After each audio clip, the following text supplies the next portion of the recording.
Karibu sana to my show today, which is on a topic that many of you have been asking me to touch on. The latest drama between Mike Sonko and internal CS, Karanja Kibicho. Now, although court action has been threatened, I have good reason to believe that it will never get there. And I'm afraid the reason is sensitive. But you will find it in my latest weekly intelligence briefings, number 46. Details on your screen on how you can get hold of it if you're not yet a subscriber. But if you're a subscriber, check your inbox. You see, this Sonko Kibicho thing is no small matter. No way. It is indeed a highly sensitive matter, with many angles to consider. That is why you've got a hell of a show to look forward to. Karibu sana.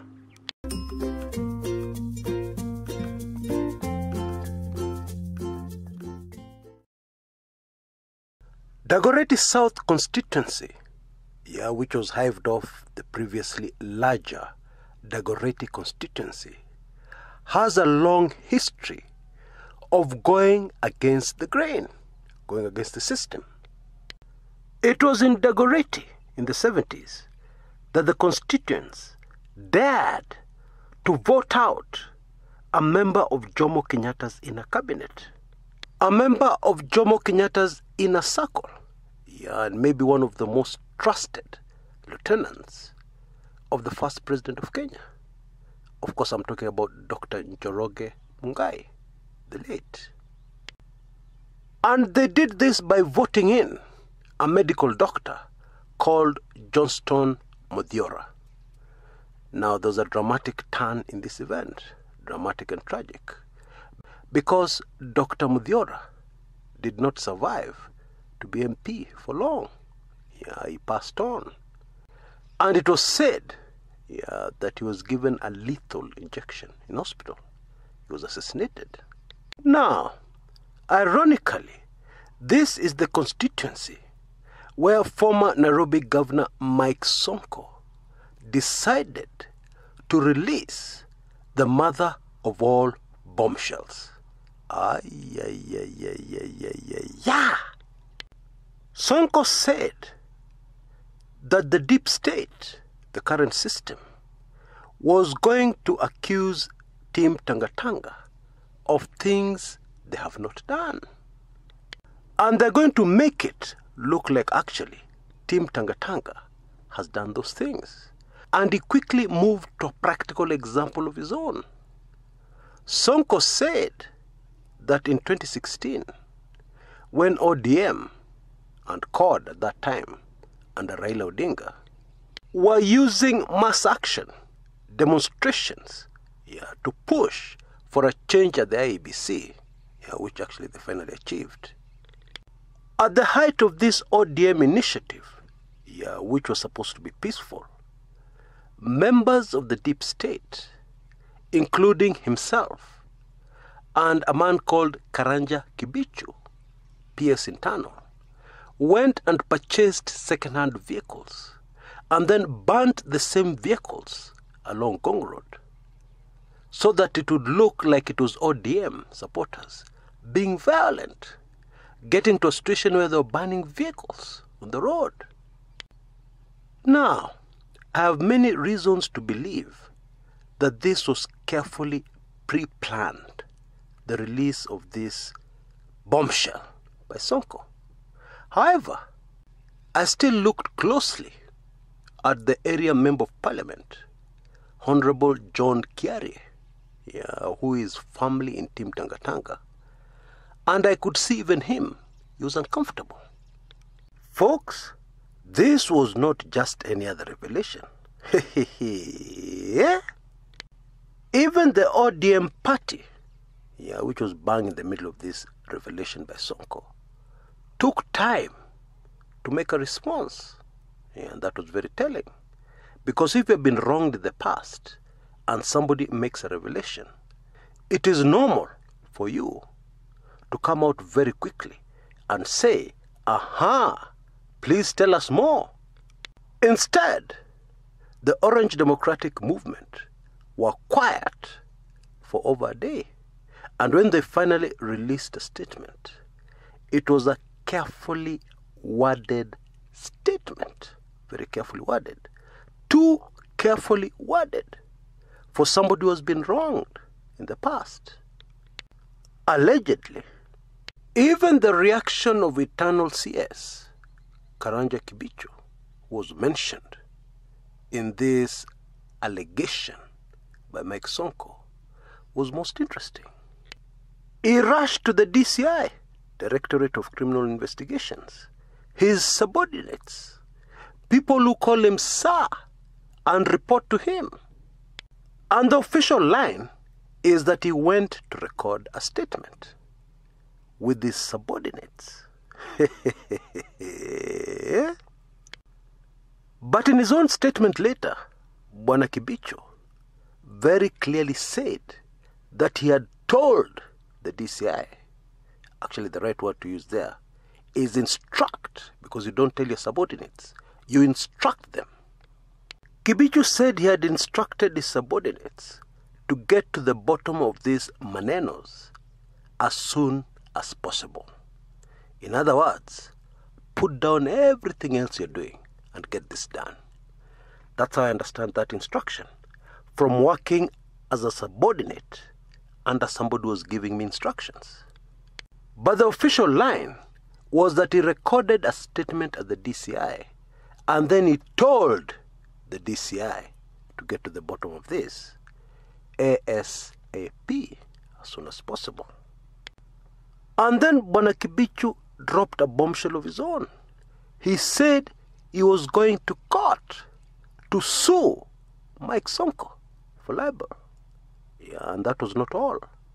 Mike Sonko had confessed in public that he committed a crime. So PS Kibicho also wanted that dealt with quickly. Now, if you've committed a crime, there's only one course of action.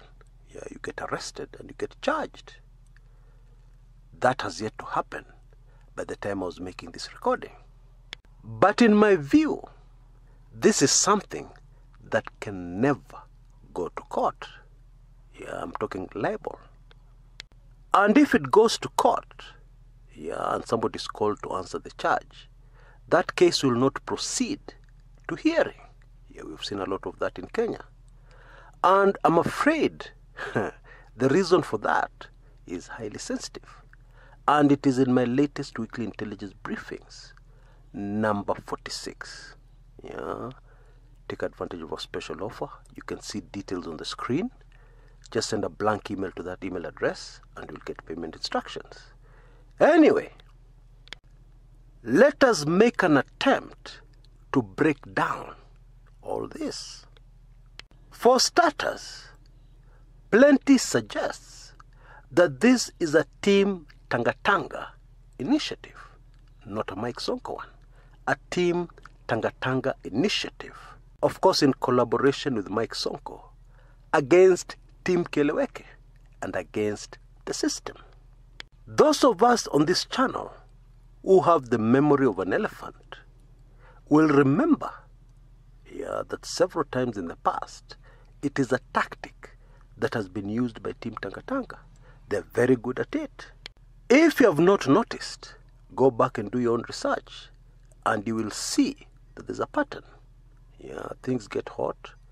Team Tanga releases a nugget of information, damning information against Team Keleweke, allegedly. And then suddenly, things go quiet. Team Keleweke slow down. And we hear nothing more of the matter. Even in cases where we've been promised by Team Tanga that they'll give us more information later, they never give us. And that matter ends there. Team Tanga are clearly experts at the game of Barua Nyeusi. That is simply blackmail. And in having Mike Sonko on their side, Mike Sonko is a wealth of inside information, privileged information, that he can release the less damning parts of it for political advantage. My apologies. I know I have burst the bubble of very many Kenyans who were rubbing their hands in glee at this latest development. And some of them were saying, now we'll even be told what happened to Chris Musando. Huyu mtu atatoboa kila kitu. Atatuambia kila kitu ambayo ilikuwa imefichwa. Well, I'm sorry. Because if you want to reveal everything, you don't behave the way Mike Sonko is behaving. If you want to reveal everything, you prepare a detailed dossier. And then you release all your information at once. However, if you want to use other tactics of, say, barua nyeusi, then you release them in bits and pieces. The reason is you're waiting for reaction from the other side before you take your next course of action. It's a chess game, in short. Now, let us agree that every country on the face of the earth have their secrets. They have their operations, normally done by the country's intelligence community, which are off the books. Of course, there's a budget for the particular operation. There's money set aside for that operation. But you'll find the operation nowhere written officially for consumption by the public. Hiyo inakuanga serikali ya serikali. And there's even an official excuse. Those are covert operations necessary, vital for security of the state. The American government, for instance, has supported one side in a dispute somewhere, in a war going on somewhere, and then secretly financed the other side they are not officially supporting. It happens. Stop being naive if you don't believe. And last time I checked, Kenya is a country, one of the countries on the face of the earth.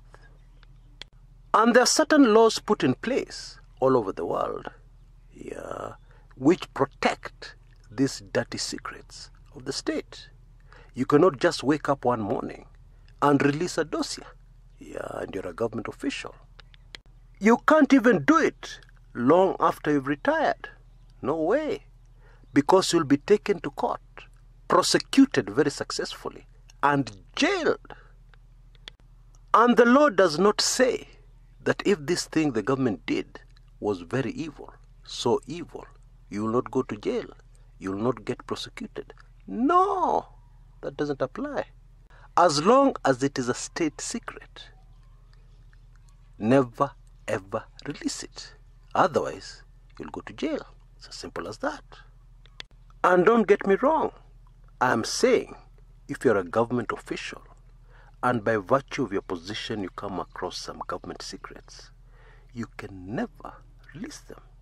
Legally, it is a very different issue when you're not an official in that government and you get information. In 2016, Mike Sonko was a senator for Nairobi. He was not a government official. But there are those who believe he was an insider. And of course, when you're an insider, you know a lot of things. You have a lot of secrets. You're private. That's normal. And Mike Sonko has told us there is nothing he has said in public that he cannot back up with solid evidence. And of course, we all know that Mike Sonko has this habit of recording sensitive telephone calls. And then sometimes he releases these recordings on social media. That tells us that Mike Sonko is an expert at gathering damning evidence, which in the criminal world is called insurance. Insurance against somebody double-crossing you or messing you up. You have something on them. that can easily destroy them. This is why I really laughed recently when I saw something on social media illustrating this. There was a man sweating bullets and the caption read, what happens to some people when Mike Sonko approaches a microphone and says, nataka kutoboa? You know, at the moment, the former Nairobi governor is very focused with the vengeance on his mind on one enemy and one enemy alone. Team Keleweke and the state, the system, the deep state, as he likes calling it, is focused on them as his enemy. However, somebody with the habits of Mike Sonko, you realize, will make very many enemies all over the place. And this is the huge danger, because while you focus yourself on protecting yourself and staying safe from your major enemy, it is easy to get blindsided by many of the other enemies you have. And this is why a lot of Kenyans have been concerned for Mike Sonko, with this recent trajectory he has taken of revealing secrets, dropping bombshells. The long and short of it is that this is obviously not a healthy habit. Let me just leave it at that. But having said that, do not believe for a moment that what Mike Sonko is doing at the moment is not well thought out. Because many Kenyans believe this is just the usual reckless Mike Sonko. No! This is in fact the brand new Mike Sonko, the brand new chess-playing Mike Sonko, called calculating. And you know, when you calculate, it involves careful calculations. Let us hope, for the sake of Mike Sonko, that his calculations are indeed correct. Now, if you've enjoyed this video, I'd really appreciate a like. If you're not yet a subscriber, you're missing out a lot. Subscribe today. Until next time, this is Chris Kumekucha.